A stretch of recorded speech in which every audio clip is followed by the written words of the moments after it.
Across American backyards and living rooms right now, millions of pet birds sit in cages their owners never fully researched. Nobody ever explained this before. You bought one because pet stores sell you the bird, never the decade-long commitment inside it. These 22 birds found in homes from Texas to Oregon were each built around one advantage and one catch. By the end, you'll know exactly which one fits your life. Before bird number one, drop your favorite pet bird in the comments right now. Bird number one, the Budgie, survives Australia's harshest outback by reading rainfall from hundreds of miles away and moving before the drought arrives. Wild budgies travel in flocks of thousands across the arid interior, chasing seeding grasses most American owners never see replicated in a single cage. A budgie named Puck once built a working vocabulary of over 1,700 words, more than any other bird ever documented. Cornell Lab of Ornithology notes that budgies are nomadic by nature, which is why a single small cage can leave one visibly restless within weeks. This matters because boredom in a budgie doesn't stay quiet. It turns into feather plucking, screaming, or chewing anything within reach. Left unstimulated long enough, that restlessness compounds into chronic stress behaviors that many owners mistake for a personality flaw instead of an unmet need. Most people believe budgies are a starter bird that requires almost no attention. The truth is the opposite. Budgies are flock animals that need daily interaction or a same-species companion to stay mentally stable. For a bird this small, the budgie's demands are surprisingly large, and ignoring them is the single biggest reason first-time owners give one up within the first year. Bird number two solves the same problem in a completely different way, trading flock-driven energy for a crest that reads its emotions in real time. Somewhere in this list is the bird that outlived 3 of its owners and ended up in a cage nobody planned for. Stick around, because you'll meet it before this list is over. Bird number 2, the Cockatiel, carries its entire mood on top of its head, and no other common pet bird broadcasts emotion this clearly. Native to Australia's dry interior, Cockatiels are the smallest member of the Cockatoo family, which explains the shared crest and the shared need for company. A relaxed Cockatiel holds its crest at a soft angle, while a startled one snaps it fully upright within a fraction of a second.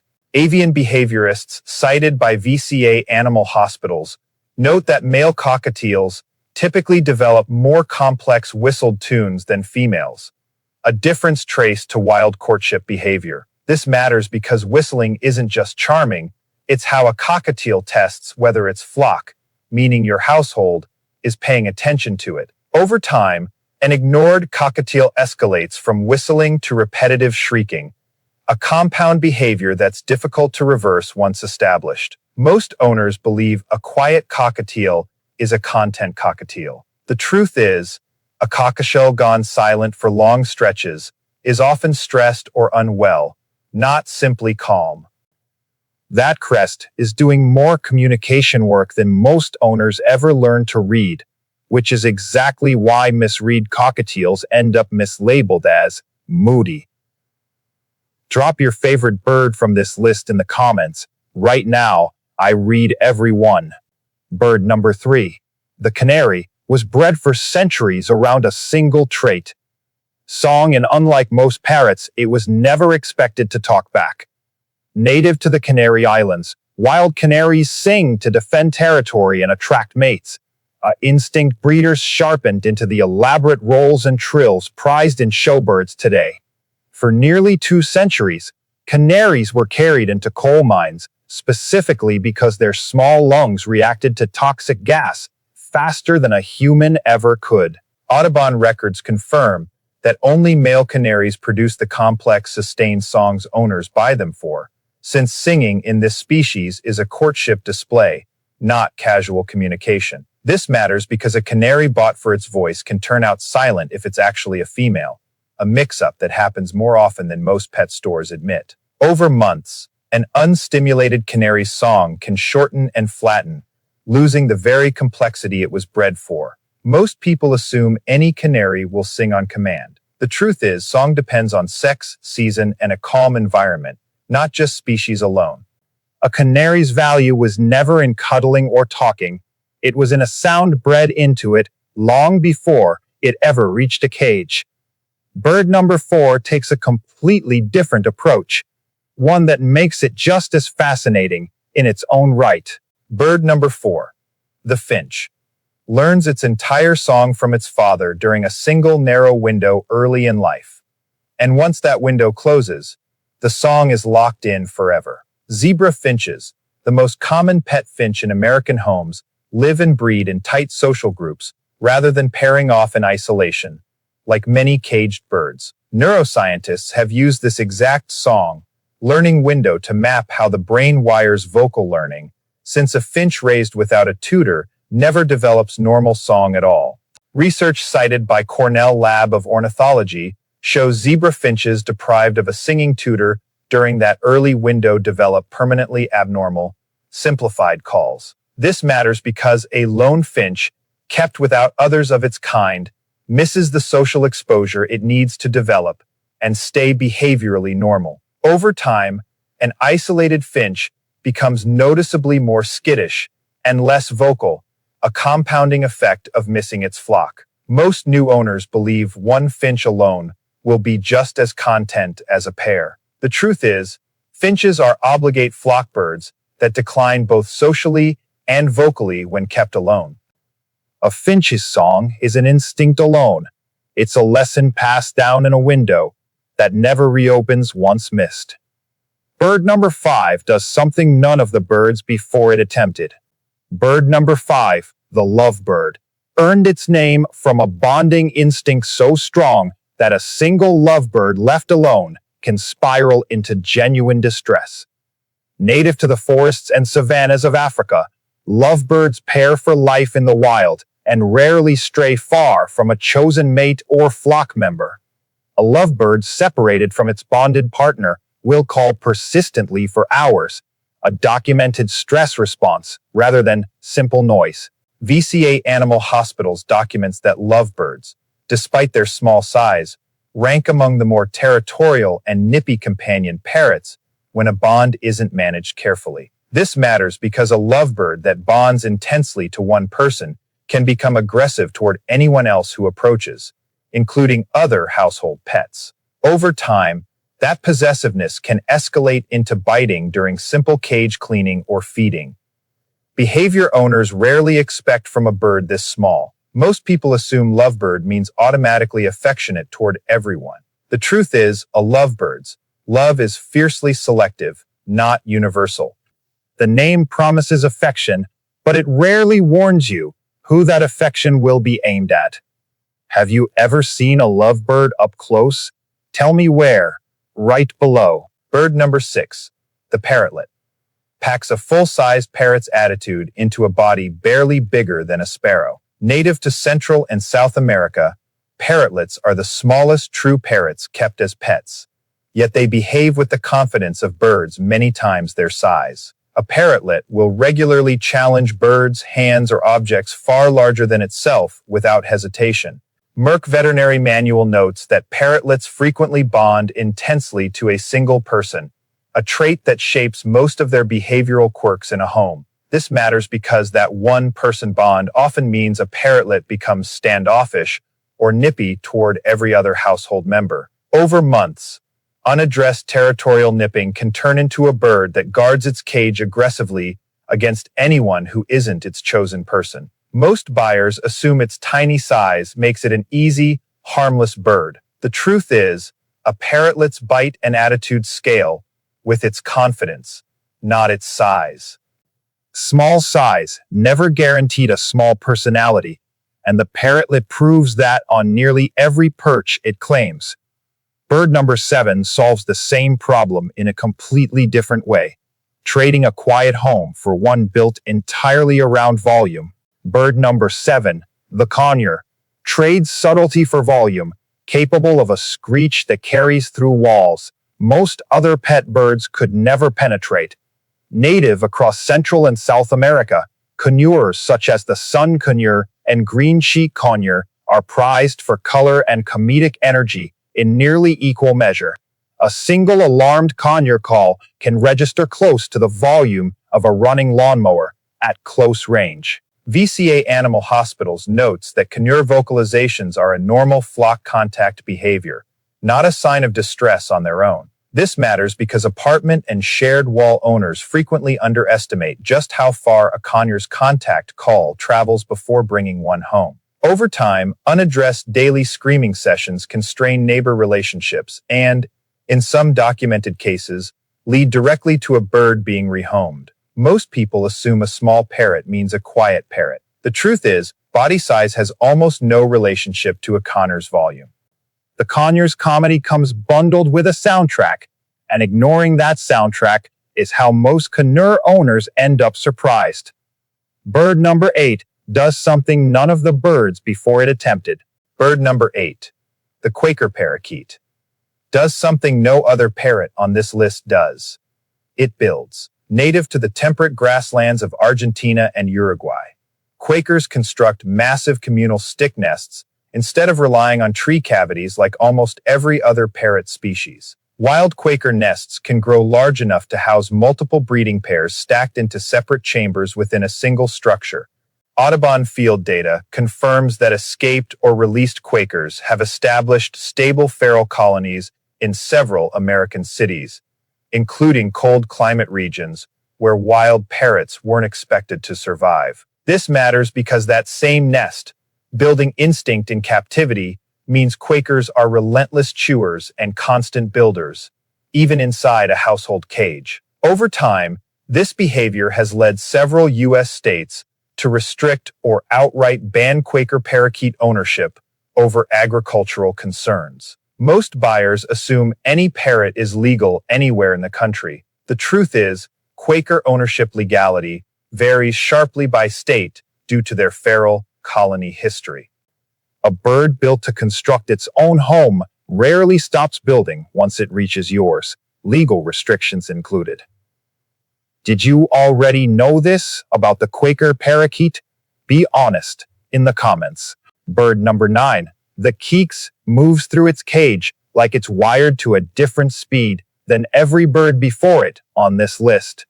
Native to the South American rainforest canopy, Caiques such as the black-headed and white-bellied varieties are known for constant hopping, bouncing, and tumbling play. A Caique rarely sits still for more than a few seconds outside of sleep, a documented trait unusual even among energetic parrot species. VCA Animal Hospitals notes that this constant motion isn't nervous energy. It's a normal foraging and play behavior carried over directly from canopy life. This matters because a caique denied enough physical outlet indoors tends to redirect that same energy into biting or destructive chewing. Over time, pent-up caique energy compounds into a bird that seems impossible to handle calmly, even though the root cause is simply under-exercise. Most owners assume a hyperactive caique is poorly trained. The truth is, the behavior is instinctive, and it needs an outlet, not correction. That non-stop bounce is a rainforest instinct with nowhere else to go once it lands in an American living room. Bird number 10 solves the same problem in a completely different way, trading constant motion for a ring that tells its entire age story. Bird number 10. The Indian ringneck parakeet wears its maturity like a badge, literally, with a neck ring that only appears once the bird is old enough to breed. Native to South Asia, ringnecks have also established thriving feral flocks in cities like London, descended from escaped or released pets. That ring typically doesn't fully form until a ringneck reaches 2 to 3 years of age, well after most owners already consider it grown. Cornell Lab of Ornithology cited field surveys confirm that ring-necked parakeet colonies now number in the thousands across parts of urban Europe, all traced back to captive releases. This matters because that same adaptable, independent temperament that lets ringnecks thrive in the wild makes them notoriously moody and nippy during adolescence in a home. Over months, an untrained bluffing ringneck can develop a hard, unpredictable bite that persists well into adulthood if left unaddressed. Most new owners assume a young ringneck's nipping is just a short phase. The truth is that adolescent stage requires consistent handling, or the bite habit can become permanent. That non-stop bounce is a rainforest instinct with nowhere else to go once it lands in an American living room. Bird number 10 solves the same problem in a completely different way, trading constant motion for a ring that tells its entire age story. Bird number 11, the African gray, has done something no other bird on this list has ever done in a controlled scientific study. It demonstrated an understanding of numbers and categories, not just mimicry. Native to the rainforests of West and Central Africa, African greys are widely regarded as the most cognitively advanced parrot species kept as pets. A Congo African gray named Alex, studied for over 30 years, could label objects, colors, and shapes, and correctly answer questions about quantity. Research published from Irene Pepperberg's decades-long study confirmed Alex could identify the concept of zero and compare quantities between sets of objects. This matters because that same intelligence demands mental stimulation far beyond toys and mirrors, or an African gray becomes prone to severe anxiety and feather destruction. Over time, an understimulated gray's plucking can progress into self-injury. That's difficult to reverse even with veterinary intervention. Most buyers assume an African gray's intelligence means it's an easy, low-effort pet. The truth is that intelligence is precisely what makes them one of the most demanding birds on this entire list. The same brain power that made Alex famous is the reason African greys fill more rehoming ads than almost any other parrot species. And worth noting honestly, wild populations are now listed as endangered due to trapping and habitat loss. Drop your favorite bird from this list in the comments right now. I read everyone. A wildlife rescue in Florida once took in an African gray that had already outlived 3 separate owners across almost 40 years, each one surrendering the bird as their own life circumstances changed. The bird arrived with a vocabulary built from 3 different households, still calling out names of people who were no longer there to answer. Documented rescue case files from organizations like the Gabriel Foundation confirm this pattern repeats constantly, since a parrot's decades-long lifespan routinely outlasts a single owner's circumstances entirely. What people don't know is that adopting a long-lived parrot means planning for its next home before you ever need one, not after. The 11 birds still ahead include some built for exactly this kind of longevity, and others that were never meant to live past a decade at all. Bird number 12, the Amazon parrot, can shift from calm and cuddly to loud and combative within the same afternoon, and that shift follows a predictable seasonal pattern most owners never expect. Native to Central and South America and parts of the Caribbean, Amazons like the yellow-naped and double yellow-headed varieties are known for exceptionally clear talking ability. Spring hormonal surges can turn an affectionate Amazon noticeably territorial almost overnight. Merck Veterinary Manual documents that Amazon parrots frequently display heightened aggression and biting during breeding season, even in birds with no breeding partner present. This matters because owners who only know their Amazon's calm winter personality are often blindsided by a completely different bird come spring. Over successive years, mismanaged hormonal aggression can permanently damage the trust between an Amazon and its owner. Most people assume a friendly Amazon will stay friendly year-round without exception. The truth is, seasonal hormone shifts can override months of consistent, positive training. An Amazon's charm is real, but it comes with a calendar most new owners never think to check. Bird number 13 takes a completely different approach, one that makes it just as dangerous in its own right. Bird number 13, the Eclectus, confused scientists for years because males and females look so different. They were originally classified as 2 separate species. Native to New Guinea and parts of Australia, male Eclectus parrots are vivid green, while females are deep red and purple, an extreme case of sexual dimorphism. Females also tend to dominate nesting cavities in the wild, reversing the typical dominance pattern seen in most parrot species. Field research documented through Cornell Lab of Ornithology confirms female Eclectus parrots may occupy and defend a single nesting hollow for years at a time. This matters because that same wild dominance often carries into captivity, making female Eclectus parrots noticeably more assertive companions than the males. Over time, owners who don't anticipate this can misread normal female Eclectus confidence as aggression that needs correcting. Most people assume male and female birds of the same species behave identically as pets. The truth is, Eclectus sexes differ so sharply in temperament that care advice genuinely depends on which one you own. Two birds, one species, and two completely different personalities, depending entirely on which color you bring home. Bird number 14 does something none of the birds before it attempted. Bird number 14, the cockatoo, bonds so intensely with its owner that being left alone for even a few hours can trigger genuine panic.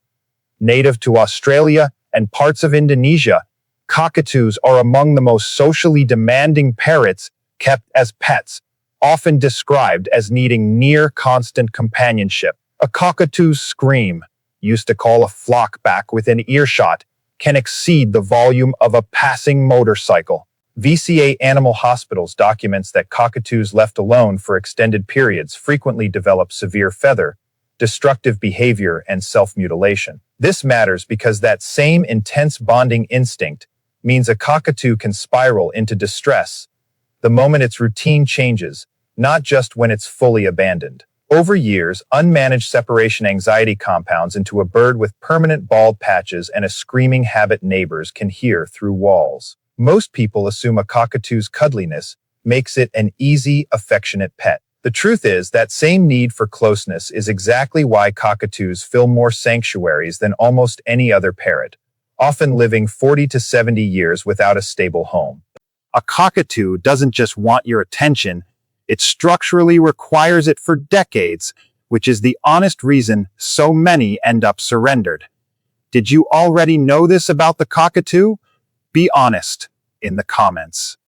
Bird number 15, the Lorikeet, eats nothing like the seed-cracking parrots before it, using a specialized brush-tipped tongue to lap up nectar and pollen instead. Native to Australia and Pacific Island forests, rainbow lorikeets are the most commonly kept lorikeet species, prized for their intense multicolor plumage. That brush-tipped tongue absorbs liquid food almost like a sponge, a feeding method unique among common pet parrots. A Senegal solves the noise problem, but quietly creates a loyalty problem most owners never anticipate. Did you already know this about the Senegal parrot? Be honest in the comments. Bird number 16, the macaw, wields a beak strong enough to crack nuts most animals can't even dent, built specifically for a diet most birds couldn't process safely.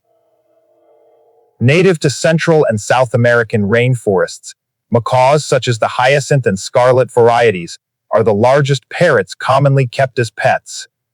A macaw's beak can generate enough crushing force to break open hard palm nuts and macadamia shells whole. Cornell Lab of Ornithology notes that nectar feeding parrots like lorikeets produce noticeably more liquid, higher volume droppings than seed-eating species. This matters because that same diet requires specialized nectar formula and fresh fruit daily, not the standard seed mix sold for most parrots. Over time, feeding a lorikeet an incorrect seed-heavy diet can lead directly to serious nutritional deficiencies and organ strain. Most first-time buyers assume all parrots can eat the same basic seed mix. The truth is, a lorikeet on the wrong diet can become seriously ill within months.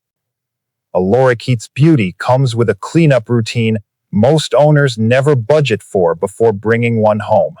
Bird number 16 solves the same problem in a completely different way, trading a nectar diet for raw bite force. Bird number 17, the Senegal parrot, gives most of the personality of a large parrot without most of the volume that comes with one.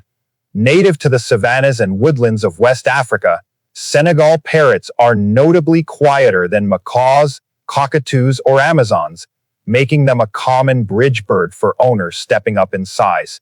A well-adjusted Senegal rarely screams at the volume larger parrot species use as a default contact call. VCA Animal Hospitals notes that Senegal parrots, while quieter, frequently form an intense one-person bond similar in strength to lovebirds and parrotlets. This matters because that single-person bond can make a Senegal genuinely difficult for other household members to handle safely. Over time, an unmanaged one-person bond can turn into possessive biting directed specifically at whoever the bird sees as a rival for its favorite person. Most buyers assume a quieter parrot is automatically an easier, more universally friendly parrot. The truth is, volume and temperament are two completely separate traits. A Senegal solves the noise problem, but quietly creates a loyalty problem most owners never anticipate. Did you already know this about the Senegal parrot? Be honest in the comments. Bird number 18, the dove, offers something almost none of the parrots before it could. A genuinely low-drama pet that asks for very little in return. Popular pet varieties like the ringnecked dove and diamond dove are gentle, soft-cooing birds bred in captivity for generations rather than wild-caught species.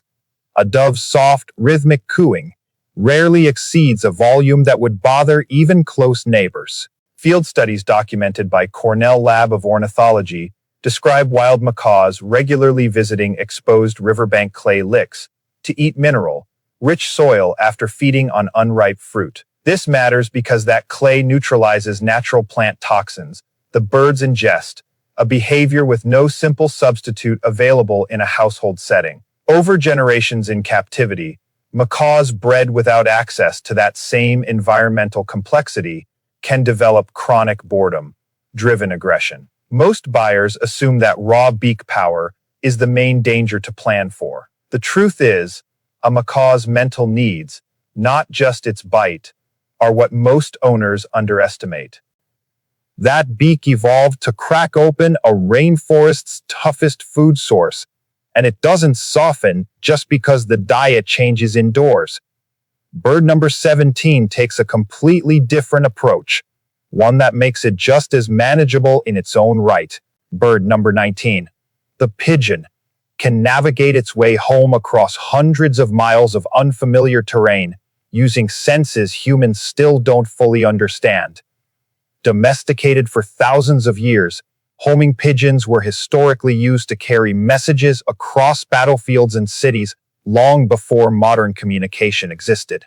A trained homing pigeon can return to its home loft from locations it has never physically traveled through before. Cornell Lab of Ornithology cited research suggests pigeons combine the sun's position with sensitivity to Earth's magnetic field to build an internal compass. This matters because that same navigational intelligence extends to visual discrimination tasks, where pigeons have performed comparably to some primates in controlled studies. Over decades, this underrated intelligence has quietly reshaped how scientists think about bird cognition generally, not just in pigeons alone. Most people assume pigeons are simple, unremarkable city birds. The truth is, few common animals have been studied as extensively or performed as well in cognition research. A bird most people walk past without a second look is quietly one of the most studied minds in ornithology. Bird number 20 does something none of the birds before it attempted. Bird number 20, the chicken, remembers faces far better than most people give backyard birds credit for. Increasingly kept as pets and egg producers across American suburbs and small farms, chickens live within a strict social pecking order that determines feeding and roosting priority. A chicken can visually recognize and remember over 100 distinct individuals, including other flock members and familiar humans. Bird number 21, the duck and goose, imprint on the first caregiver they see so strongly that the bond can shape their entire behavior for life. Kept on American farms, backyards, and homesteads, ducks and geese need regular access to open water, not just a bowl, to keep their eyes and nostrils healthy. A goose raised without proper imprinting or flock structure can become permanently anxious or aggressive toward people. Merck Veterinary Manual notes that waterfowl deprived of adequate swimming water are prone to chronic eye and sinus infections most owners misread as random illness. This matters because that same water requirement makes ducks and geese far less flexible pets than most cage birds, requiring real outdoor infrastructure. Over time, geese in particular become fiercely territorial adults, using loud, sustained honking to warn off perceived threats to their flock. Most first-time buyers assume ducklings and goslings stay as manageable as they are when small. The truth is, a grown goose can be one of the most protective, vocal animals on any American property. Beyond the 22 birds already covered, a few extra documented facts round out this picture. Budgerigars in the wild can travel over 100 miles in a single day, chasing rainfall, a range almost no cage bird ever gets to replicate. African greys have been recorded requesting specific objects by name rather than simply repeating sounds, a distinction researchers consider genuine communicative intent. Macaws in the wild can live past 60 years, meaning a macaw bought today could realistically outlive the person who buys it, a timeline few pet stores mention at checkout. That single fact alone should shape which bird on this list you actually choose. You just got documented, research-backed bird facts most channels never bother verifying. That's what every video here delivers. So subscribe and turn on the bell. 22 birds, 22 completely different lives, and only one of them actually fits the home, budget, and years you're realistically ready to give. The right bird was never the prettiest one in the store. It was the one whose real needs matched yours before you ever brought it home. If one of these 22 birds is already living in your home, tell me which one down in the comments. And if you're still deciding, re-watch the section that matches the space and time you actually have. The Birds Garden will keep bringing you documented bird facts, one honest video at a time.